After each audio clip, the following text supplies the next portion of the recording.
RCN. Le son de la différence.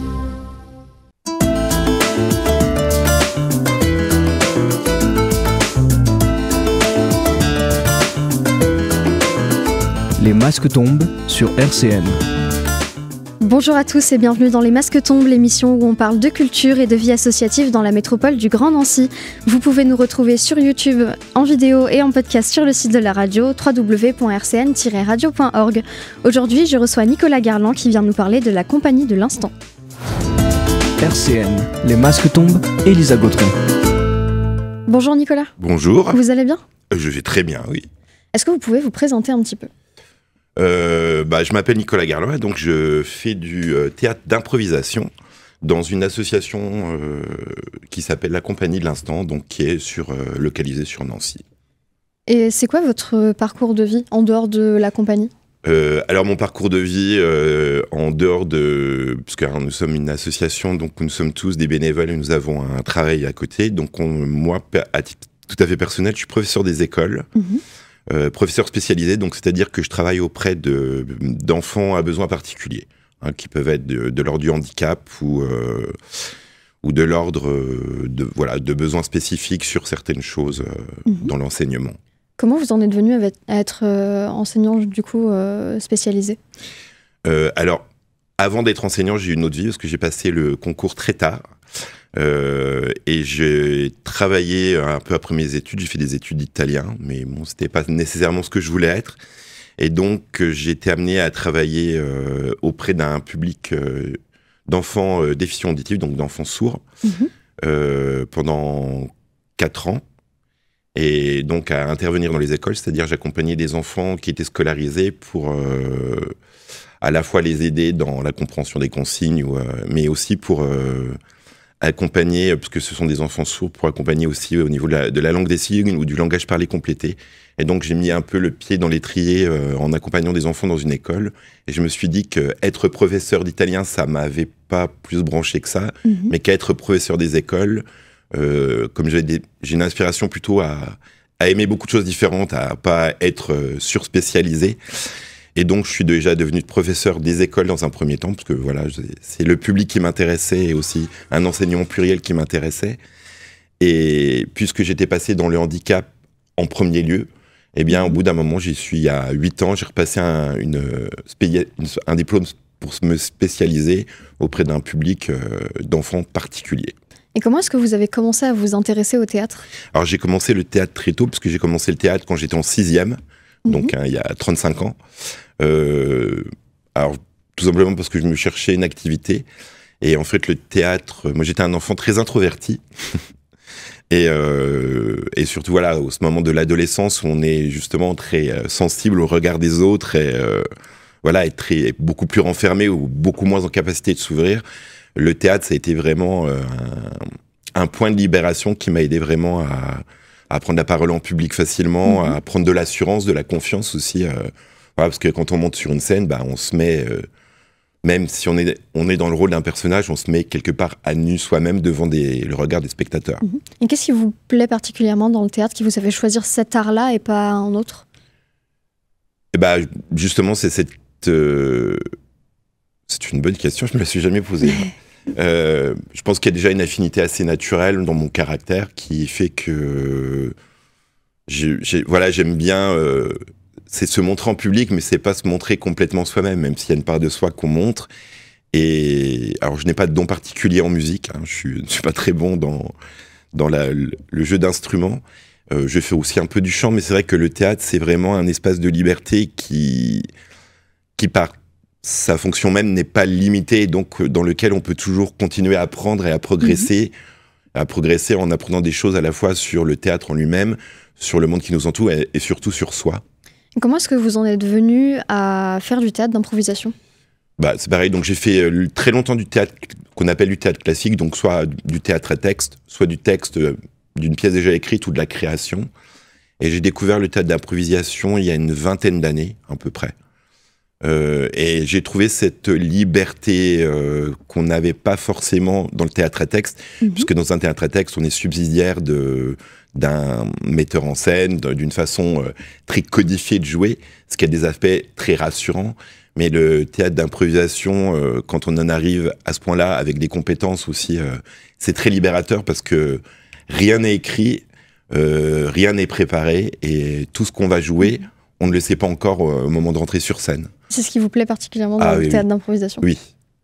Oui, c'est vraiment, on rencontre, puisqu'on joue à plusieurs, donc c'est la rencontre de plusieurs imaginations, de plusieurs imaginaires, de plusieurs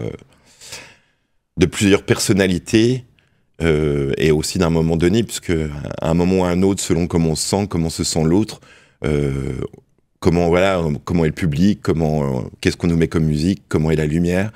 C'est tout ça qui va créer un moment éphémère et unique, puisque ce qu'on joue une fois, on ne le jouera plus jamais de la même manière. Et c'est c'est un défi intellectuel qui est très intéressant à la fois, je trouve, et on peut aller dans des endroits très différents. On peut aller dans de la comédie, mais on peut aussi aller dans l'émotion, voire dans des prises de... Je ne trouve plus le mot. Des prises de risque? C'est pas des prises de risque, mais des argumentations, des notions un peu plus politiques dans le sens... sur l'écologie, sur le droit des uns des autres, sur la discrimination. Enfin, on peut aller vraiment dans plein d'endroits différents dans le théâtre.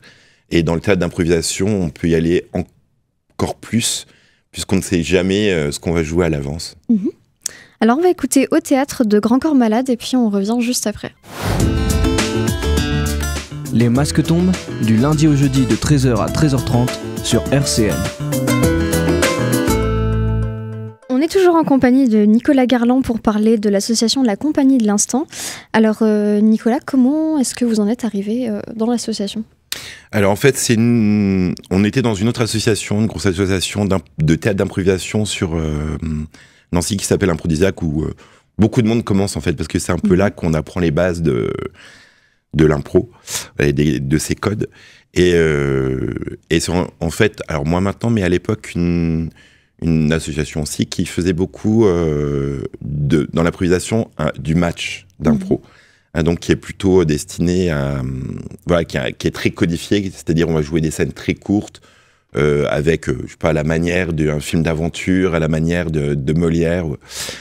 Et c'est surtout, comme c'est très court, destiné à faire rire.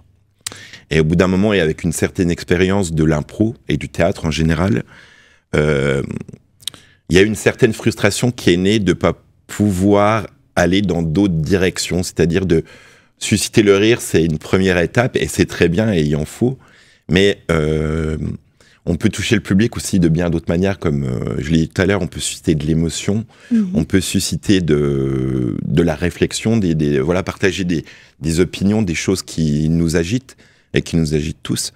Et donc, on a eu envie d'aller un peu dans cette direction, c'est-à-dire d'aller un peu plus loin dans l'émotionnel. Dans un premier temps, c'était vraiment ce qui nous touchait. Et donc, on était 4 de cette association. On a commencé en fait par faire un spectacle qui nous plaisait.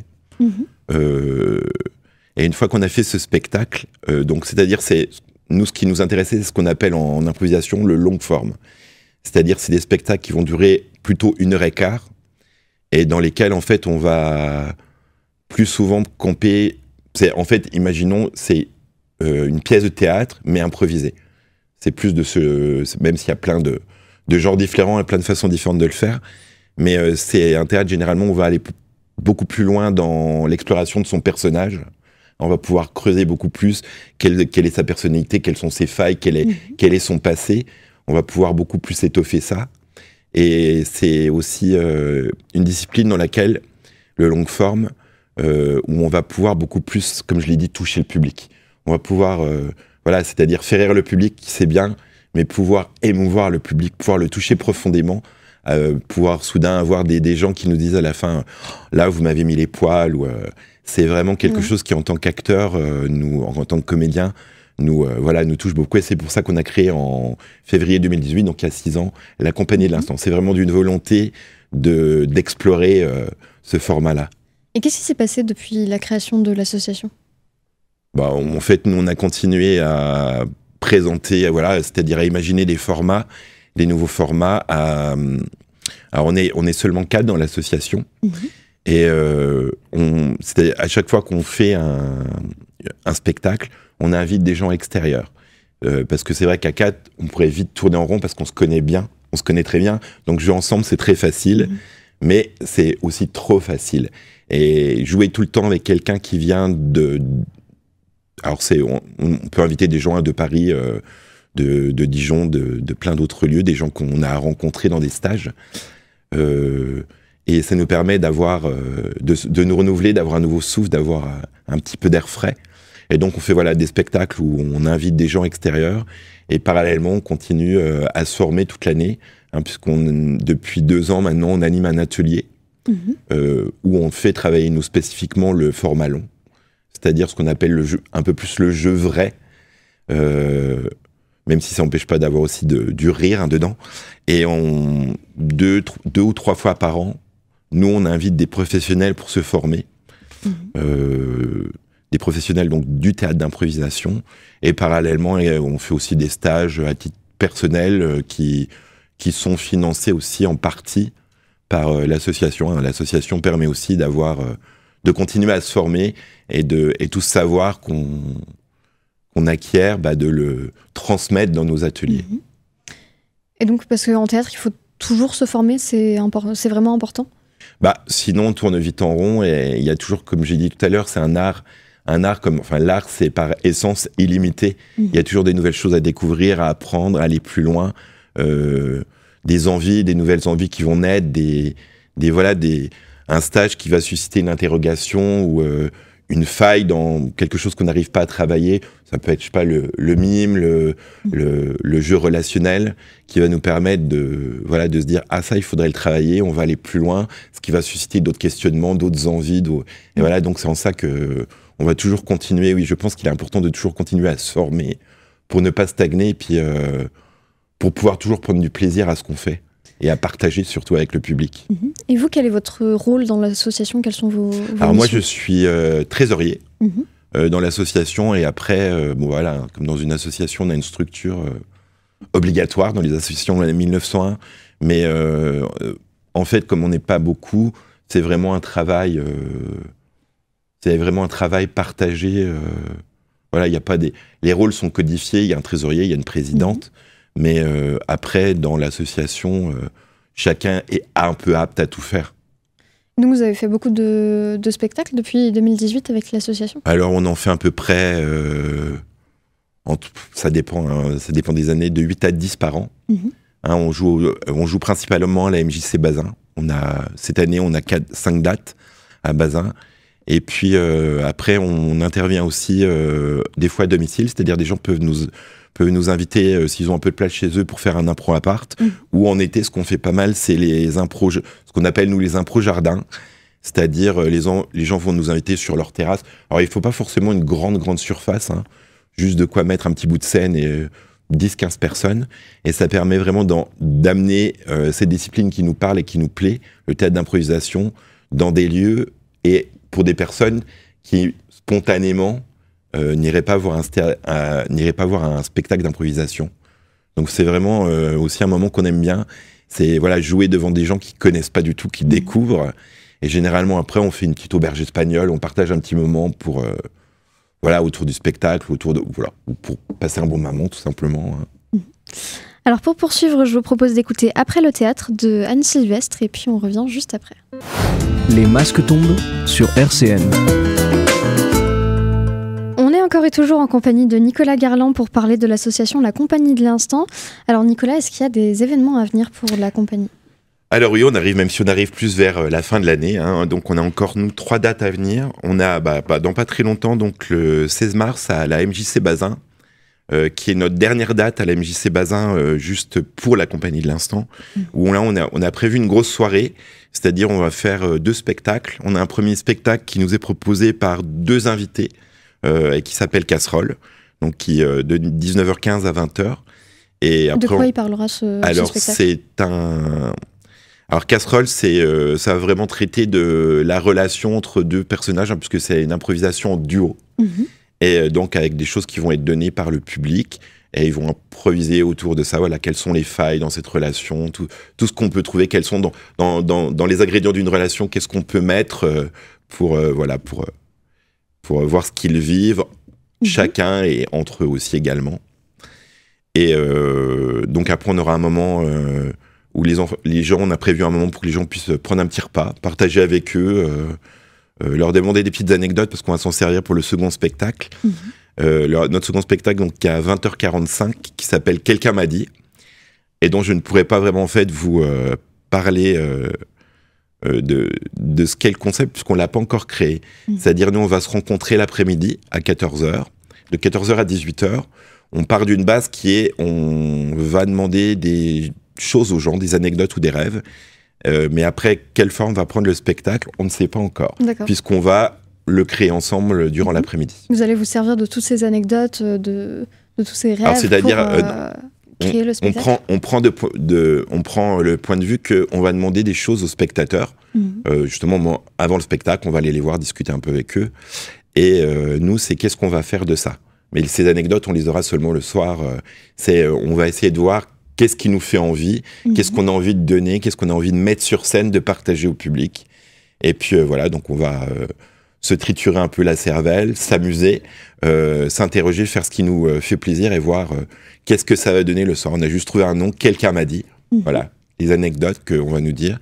Et après, qu'est-ce qu'on va en faire ? On va le créer l'après-midi. C'est un peu notre petit défi. Voilà, on se donne un petit défi pour la dernière, pour que ça soit un peu, voilà, j'allais dire plus sympathique et glorieux. Et puis, il nous reste encore une dernière date à Bazin, mais cette fois, c'est une date pour notre atelier. On va jouer un spectacle qui s'appelle 30, qui part d'un défi très bête. On a 1 heure de jeu, et dans cette heure de jeu, on doit faire 30 impros. C'est tout. Et après, le reste, c'est un concept assez connu. Après, ce qu'on met dedans, tout sera totalement improvisé. On demanderait à nos publics, on a juste ce défi, on doit boucler 30 impros en 30 minutes. C'est-à-dire qu'il y aura peut-être des scènes très longues, et si on se retrouve dans les 2 dernières minutes à devoir faire 7 impros, on doit remplir le défi. Et on a une dernière date, mais ça serait à La Neuville, le 31 mai, pareil pour l'atelier, mais qui est pareil en création, puisqu'on a fait un stage le week-end dernier. Et en fait, les stages qui s'appellent Légendinaire, donc le légendaire dans l'ordinaire, comment prendre le banal et en faire quelque chose d'un peu magique. Et on va partir de ce qu'on a travaillé en stage pour le transmettre à ceux qui n'étaient pas là durant le stage. Et à partir de là, on va créer un nouveau format. On va partager des codes de jeu, des choses ensemble, et on va aller vers une création improvisée. Est-ce qu'on peut rejoindre aussi l'association si le cœur nous en dit Alors en début d'année, oui, on ouvre nos ateliers durant à la fin de l'été. Il suffit de nous suivre on a une page Facebook. Et voilà, il suffit de prendre à ce moment-là les informations pour nous rejoindre en début d'année, en septembre. D'accord. Et quel serait le dernier mot que vous voudriez dire à ceux qui nous écoutent ? Que l'improvisation, c'est à la fois un kiff à voir, parce que c'est un défi qu'on voit se réaliser devant nos yeux, et un spectacle qui n'a jamais eu lieu et n'aura plus jamais lieu. C'est des spectacles uniques, éphémères, et voilà. Et c'est aussi un kiff à partager, à montrer, à donner, comme j'ai dit, donner du rire, donner de l'émotion, donner de la réflexion, toucher le public de plein de manières différentes. C'est vraiment un plaisir, mais tout à fait personnel pour les comédiens et les comédiennes qui voilà, c'est vraiment la volonté de partager ce moment qui n'arrivera plus jamais dans notre vie. Merci beaucoup Nicolas d'être venu dans l'émission. Merci à vous de m'avoir reçu. Avec plaisir. Et puis on va se quitter en écoutant Rêver, j'en ai l'habitude de Molière l'opéra urbain. Et puis on se retrouve très vite pour une autre émission des Masques tombent. RCN, www.rcn-radio.org